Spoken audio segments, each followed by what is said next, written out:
एक छोटे से गांव में एक नौजवान लड़का जैद और एक बहादुर लड़की समीरा रहते थे।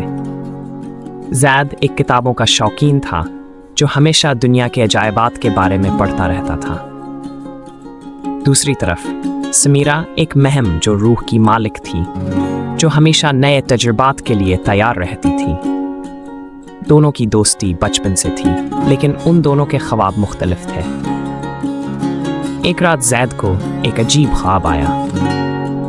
उसने देखा कि एक पुरानी किताब की अलमारी के पीछे एक दरवाज़ा खुलता है जो एक दूसरी दुनिया में ले जाता है। सुबह होते ही जैद ने समीरा को ख्वाब के बारे में बताया।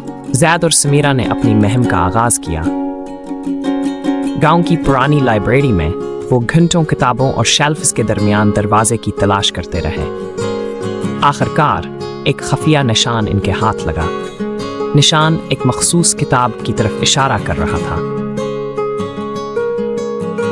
ये किताब हमें जवाब दे सकती है, जैद ने कहा। किताब खोलते ही एक रोशनी फूटी और एक पुरस्कार दरवाजा नमूदार हुआ। तैयार हो? समीरा ने जैद की तरफ देखा। हमेशा जैद ने जवाब दिया। दरवाजे के पार वो एक हैरत अंगेज दुनिया में पहुंचे। यहाँ के आसमान गुलाबी थे, दरख्त चमकते थे और हर चीज जादुई लग रही थी। मगर ये दुनिया खाली नहीं थी। उन्हें जल्द ही मालूम हुआ कि इस दुनिया में दो कबीले रहते थे, रोशनी के मुहाफिज और तारीकी के पैरोकार। दोनों के दरमियान एक कदीम जंग चल रही थी।